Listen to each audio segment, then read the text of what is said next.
Pakistan and Iran agreed to de-escalate tensions along their border, but will it end the violence? Hello, I'm Anand Naidu and this is The Heat.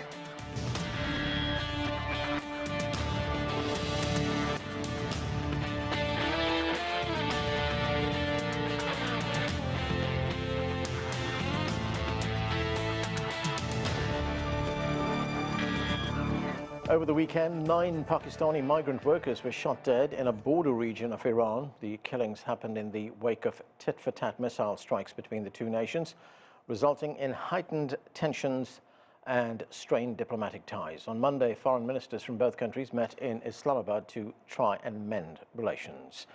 CGTN's Daniel Khan begins our coverage. During a joint press conference in Islamabad, Iranian Foreign Minister Hossein Amir Abdollahian has accused third countries of backing militants in border regions shared by Pakistan and Iran. This statement follows heightened tensions between the two nations, triggered by a recent deadly Iranian airstrike in Pakistan, prompting reciprocal strikes by Islamabad. According to Pakistan's Foreign Office, Abdollahian's visit aims to bolster bilateral cooperation on a one-day visit to Pakistan, accompanied by a high-level delegation. The Foreign Office says discussions have been held focusing border security, terrorism and economic ties. Meanwhile, Pakistani officials have emphasized their commitment to mutual security and stability and have agreed to establish a high-level mechanism to oversee cooperation efforts. Both sides have condemned recent violence, with Pakistan urging an immediate investigation into the killing of 9 Pakistani workers in Iran's Sistan-Balochistan province. Experts believe the visit is a positive effort to de-escalate tensions and restore diplomatic relations between the neighboring countries. Daniel Khan, CGTN, Islamabad. To discuss this and more, let's bring in our guests. Joining us from Tehran, Akbar Dareini is a researcher and writer for the Strategic Studies of Public Policy Journal. In Virginia, Shuja Nawaz is a distinguished fellow at the South Asia Center at the Atlantic Council. Also out of Tehran, Mohammad Marandi is chair of the American Studies Department at the University of Tehran. And Syed Muhammad Ali is a lecturer at Johns Hopkins University. He joins us from Virginia as well. Welcome to all of you. Muhammad Ali, let me start with you. As we heard, the Iranian and Pakistani foreign ministers have held a meeting in Islamabad in Pakistan. They're trying to get relations back on track, trying to reduce tensions. But then over the weekend, we heard that 9 Pakistanis were killed by gunmen.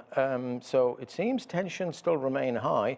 What is your assessment of the situation? Well, it seems that at the state level, better sense seems to have prevailed. But, these have been restive areas on both sides of the border. I mean, it's not a highly contested border in itself, but because it was, emerging out of that colonial border demarcation, it has restiveness on both sides and aspirations for a greater Balochistan on both sides. And the fact is that Jaish-e-Adal, which was the Jandullah group till about 2012, has, is now sort of, it's one of the other sort of, given the broader context of the Middle East, given what's happening in Pakistan itself, it is also seeing an opportunity for itself. And similarly, Iran is also, facing multiple challenges, and it's taken a very assertive posture vis-a-vis the Middle East. So all these factors are sort of, brewing together. So while better sense has prevailed between the states, it is not an issue that's going to dissipate. The disgruntlement and the restiveness is not going to dissipate overnight. Mohammad Ali, very quickly, I mean, what's behind the dissatisfaction between these groups at the border? Well, these are big ethnic groups. I mean, on both sides, there's a feeling that the state itself, the post-colonial state in the Pakistani context, is hegemonic, right? Is denying access to assets. And these feelings have been compounded with Chinese investments in Gwadar.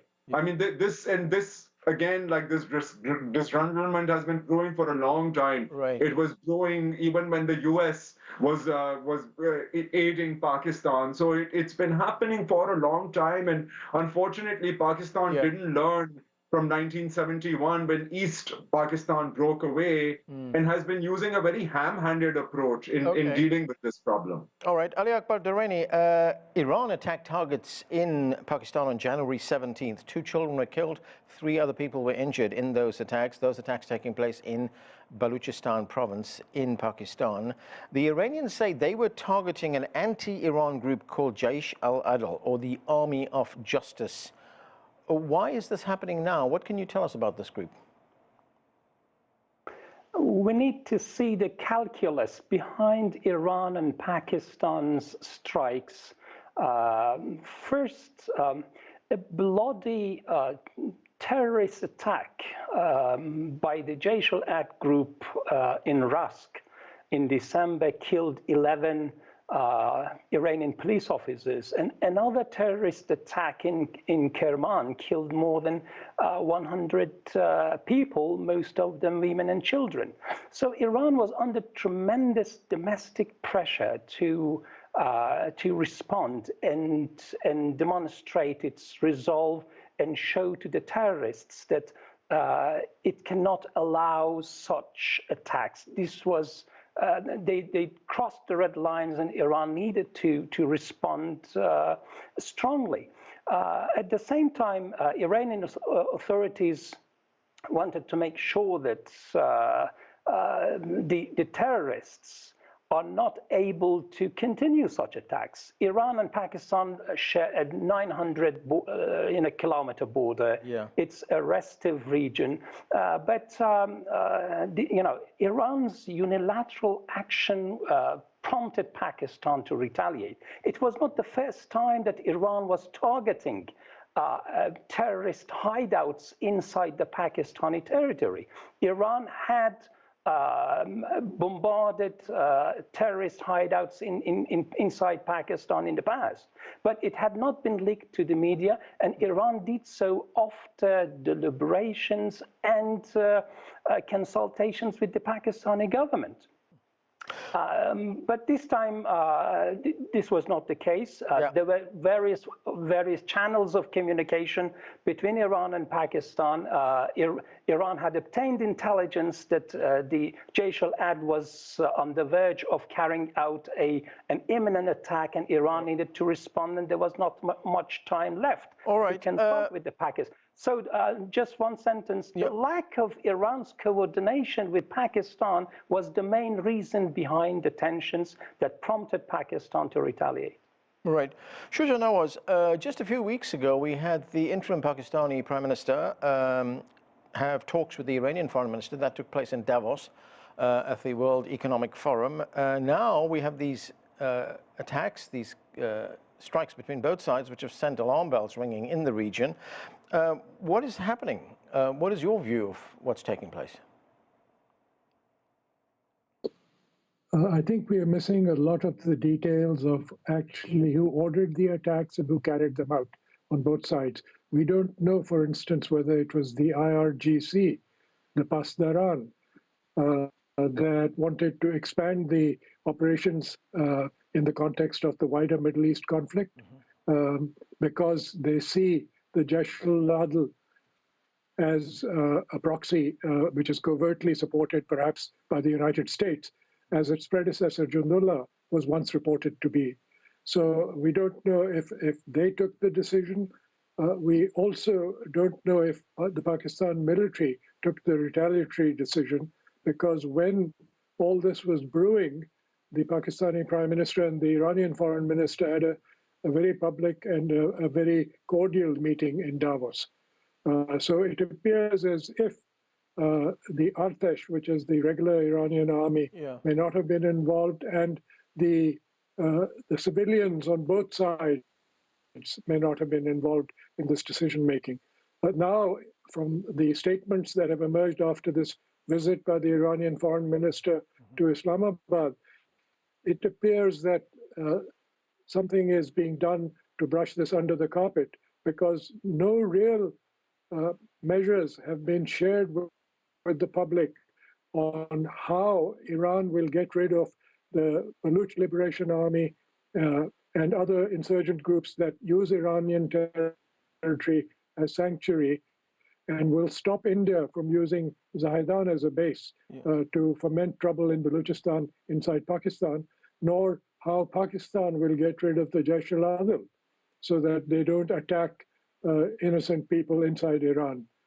None of this has been spelled out, and I think the use of so-called military liaison officers is not going to be sufficient. You need a direct hotline between the Director General Military Operations at Army Headquarters in Pakistan and his equivalent in Iran so that you avoid this kind of tit-for-tat strikes in future.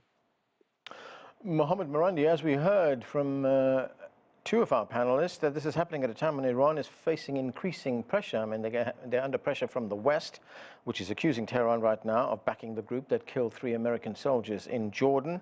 The United States and its ally Israel say that Iran is waging something of a proxy war using its proxies in the Middle East. So I presume the last thing Iran wants right now is another challenge on its border. Well, since the 3 guests explained the situation very well, I'll focus on this aspect, that the Western narrative is, of course, challenged by the Iranians. This is not an issue this is not a situation, meaning what's going on in West Asia, that Iran created. The Israelis are carrying out a genocide, and the resistance across the region is outraged.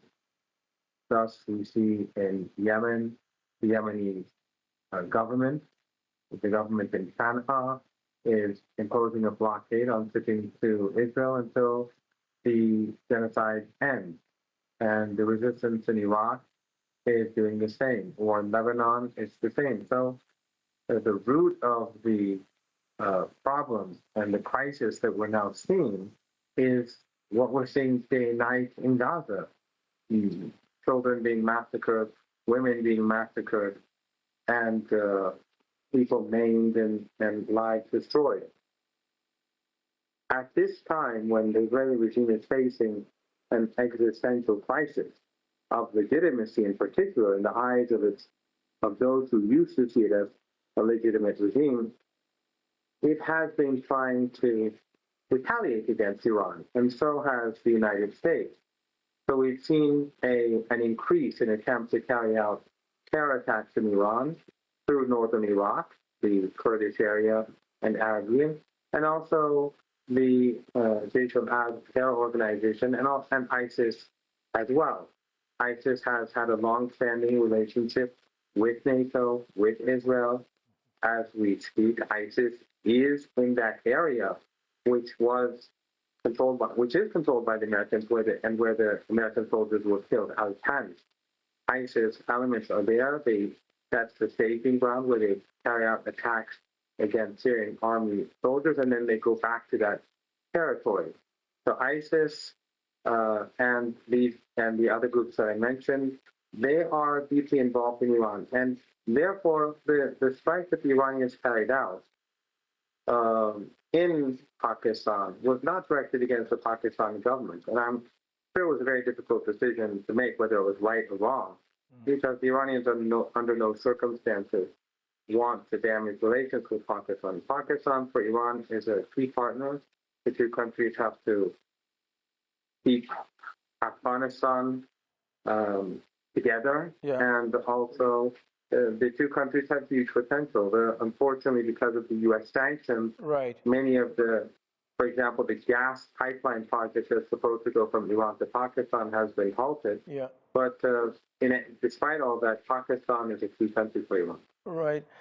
Syed, Muhammad Ali, as we just heard, the leaders of both countries at the national level are trying to diffuse tensions. They're trying to repair relations, but what is happening on the ground is very different. In fact, the Iranian foreign minister said historically both countries are very closely aligned. Let's listen to that comment.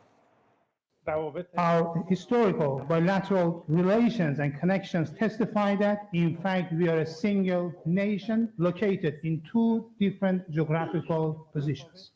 So he says that we are a single nation located in two different geographical positions. What do you make of that comment? Well, I mean, historically, the Persian Empire, Persian court etiquette, I mean, had a great influence on, on the Mughal Empire, on these Muslim empires in India. Of course, the Shah of Iran and Pakistan were, were very gung-ho in the early Cold War days of Cold War alliances, so they were on the same side. But after 79, the situation changed, right? And there were two factors. And there's, of course, scholarship on this. One was the Irani Revolution, which stoked insecurity in many Shia countries with sizable Shia populations, including Pakistan. And on the other hand, Pakistan then, of course, was working then, with Saudi and the US and building up the holy warriors, right? And many of them were extremist Sunni outfits. And that, created a proxy situation within Pakistan. Subsequent to that, when the Taliban came to power and were acknowledged by the UAE and Saudi and Pakistan, those three countries pre-9/11, Iran and India became quite close in their support to the more multi-ethnic Northern Alliance. Mm-hmm. But since that time, the situation has again changed. Now we see India, which has traditionally been sympathetic to the Palestinian cause, now being very supportive of Israel, right, and its aggression against the Palestinians. On the other hand, China has also made a bid, perhaps to counterbalance the Indian Chabahar port. Right. So, China has invested billions of dollars, although the BRI is slowing down, and it's also having to negotiate the sanctions as Pakistan has to negotiate, vis-a-vis the gas pipeline. I mean, that's a looming sword. But China has an interest, so it was not surprising to see America being alarmed and upset by sort of the Irani aggression, and China asking for restraint and caution because it has economic interest. Okay. The circumstances have changed over time. Yeah. Ali Akbar Dareini, days before, just about a week ago, Iran struck targets in Iraq and Syria and said it was targeting an Israeli spy base in northern Iraq, as well as ISIL in Syria. We heard earlier on that this particular group that we talked about, Jaish al-Adl, that they may have the backing of the United States. Well, there are also Iranians who believe that this group has the backing of Israel. So make sense of this for us. How is this all connected to what is going on in Gaza right now? Unlike Iran's precision strikes in Erbil and Idlib that targeted the Mossad headquarters and terrorist groups operating in northeastern Syria, that inflicted a devastating blow to them, and that was a very clear message to Israel. Jaish al-Adl is operating inside Pakistan. It is hiding inside Pakistan, and Iran has solid evidence to show that they are linked to Israel and the United States. Iran does believe that Israel and the United States had a role in terrorist attacks carried out by all these groups that had increased in recent months. So it's connected all together in the sense that Iran was under, Iran needed to show resolve and demonstrate its deterrence power to make sure that this is not going to escalate or it will not happen. But I do agree that Iran should have shared the intelligence it had obtained with the Pakistani government To avoid this, Iran's strikes inside the Pakistani territory put Pakistan in a difficult position, and it undermined its deterrence power, and it was a challenge for the Pakistani military. So they needed to react, and Iran deliberately deactivated its air defense systems to allow Pakistan to retaliate. And now, after Iran taking one step and Pakistan taking another step, they need to get back, and now they are getting down to business again to resume relations and get and go to the bottom of the issue, that is border security. Right. Iranian and Pakistani officials have deliberately avoided inflammatory rhetoric because both of them are very well aware that they need to preserve their deeply rooted historical ties. Okay, and I want to get to... None of them have any incentives to escalate tensions. Yeah, I want to get to Mohammad Marandi. Mohammad, for weeks now, we've heard leaders across the world, including here in the United States, warning of the crisis in the Middle East, in Gaza, of that crisis widening, of escalating. Last week, we had the Iranian president, Ibrahim Raisi. He met with the Turkish president, Recep Tayyip Erdogan, and they had talks on the Gaza crisis. China and Russia have also expressed their concerns of this crisis escalating. But if we look at the situation right now, I mean, people are warning of the crisis escalating. Has it already escalated? Yes, it's already escalated. And the problem is that it's not just the Israelis that are carrying out the genocide. It's the West that is assisting the Israeli regime. Immediately after the ruling on the South African complaint, we saw that the United States and its European and most of its European allies cut off aid, the key UN agency that was providing food for the Palestinian refugees who are literally they're starving, and they're dying of illness in very bad weather. So it's clear that the United States and Europeans are trying to put more pressure on the Gazans, whereas the Israelis are bombing them day and night. And the rest of the region simply cannot tolerate this. The reason why Ansarullah in Yemen rose up and imposed the blockade was because watching these scenes has become intolerable. It's becoming intolerable for everyone. So instead of the Americans moving in a direction which ends with genocide, the Americans are escalating, and that's because, as I said, this is not just an Israeli war; it's an American war. So the Americans carried out assassinations in Iraq a few weeks ago. A key military commander in Iraq was assassinated. They bombed an Iraqi military base a few weeks ago, and the Americans escalated with Yemen. Yemen was not targeting any ships except for those that were determined to go to Israeli ports despite Yemeni armed forces' warnings. And even when they hit the ships, they hit them with light weapons so that they'd turn away. But then the Americans went and killed 10 Yemeni sailors, and they fired missiles across the country, killing more. So the genocide is what the Israeli regime is responsible with its Western allies, and the escalation is being carried out by the Americans and the Israelis in Lebanon, in Syria, and across the board. Right. Muhammad Ali, we have had some of our fellow panelists talk about some of the solutions that are being looked at right now by the Iranians and the Pakistanis. Now, during that meeting between the foreign ministers, they laid out a three-point plan, and that plan goes some way towards addressing some of the proposals we heard here on the show. One of them is the stationing of military liaison officers in each other's country. The other is establishing a hotline between the civilian and military leaderships in their respective countries, and then also sharing intelligence. To what extent will this go towards easing tensions along that border and perhaps stopping the violence completely?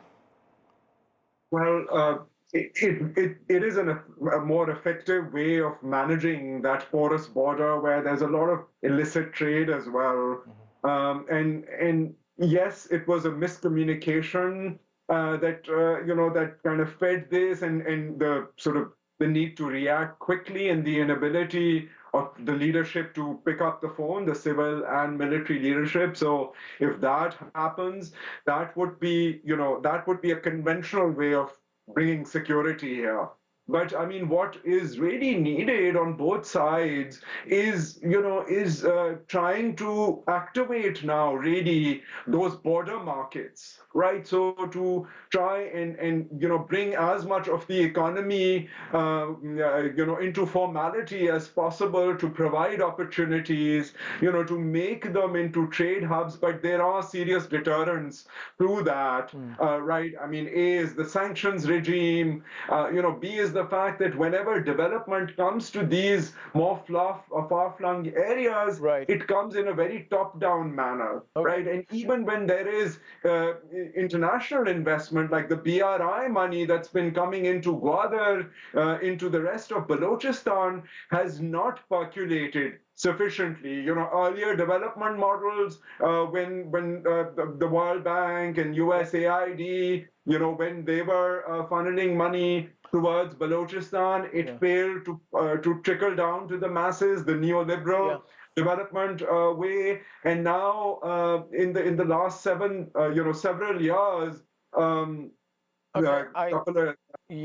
we still haven't seen more economic opportunity, which then creates this desperation and provides the right. Yeah, I'm rapidly running out of time. I want to get to Mohammad Marandi on one quick point here, and that is, Mohammad, the Iranian president is set to visit Pakistan sometime this year. What are our expectations? Well, the most important thing, I think, is that the two countries have to work to develop infrastructure, not just for the border, but also, as pointed out by your previous guest, the markets, the local markets on the border have to be developed. This has to be something indigenous. Both countries have problems because, pointed out, the sanctions, the Americans are preventing the two countries from developing the gas pipeline. And also, Pakistan is focused on India and Iran's priorities. The priority is Gaza right now. But I think if the two presidents sit together, they will be able to find a way to put some money into the border region and improve the situation. Okay, and that is where we have to leave it. Thank you to all of you for being with us. That's it for this edition of The Heat. I'm Anand Naidu in Washington, D.C.